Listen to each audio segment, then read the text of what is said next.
You've shared your great news, a victory, a spark of hope.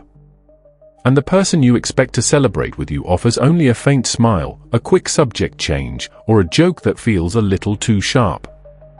This is not a simple lack of enthusiasm. It is a subtle act of war.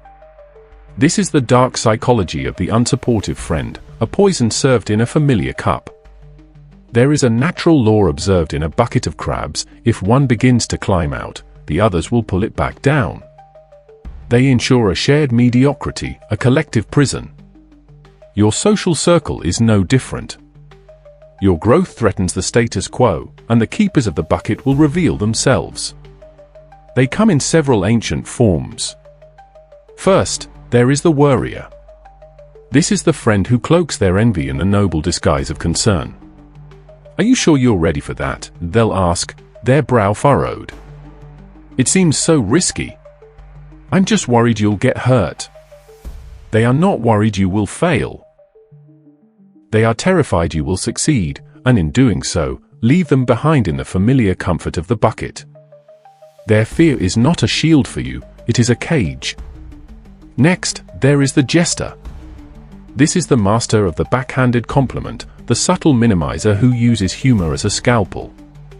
You announce your promotion, and they say, "Congratulations. Get ready for more work and less life, I guess."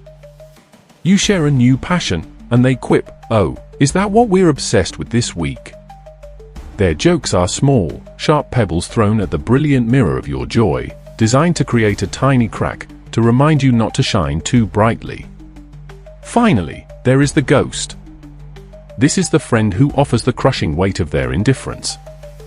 You share your soul, your victory, your breakthrough, and they give you nothing. A one-word reply. An immediate pivot to their own, mundane problems. Their silence is not an absence of words. It is a presence. A heavy, cold anchor dropped on the soaring ship of your enthusiasm. You must understand a profound truth to survive this. Their reaction is not about you. It is a confession about themselves. Your light does not blind them, it illuminates their own shadows. Your courage to climb is a terrifying mirror that reflects their own fear of trying. Your success is not an offense, it is a judgment on their own stagnation. They pull you down not because they hate you, but because your ascent forces them to look up from the comfortable floor of the bucket, and they have forgotten how to stare at the sun. Their lack of support is a desperate attempt to maintain the shared reality where their own inaction feels normal, justified, and safe. So, what is the virtuous path? You do not announce your departure. You do not kick the other crabs in the face. To engage them in an argument is to climb back into the bucket. You cannot win a debate with an anchor. The only solution is to protect your own fire. You learn to share your warmth only with those who add to its light, not those who seek to snuff it out. You recognize the pattern. You see the Worrier's concern for the fear it is. You see the Jester's joke for the blade it is. You see the ghost's silence for the weight it is. And then, you quietly, lovingly, begin to climb. You create a gentle, unspoken distance. You stop offering up your victories to be minimized. You stop seeking validation where it has never grown. Some will be inspired and try to climb with you.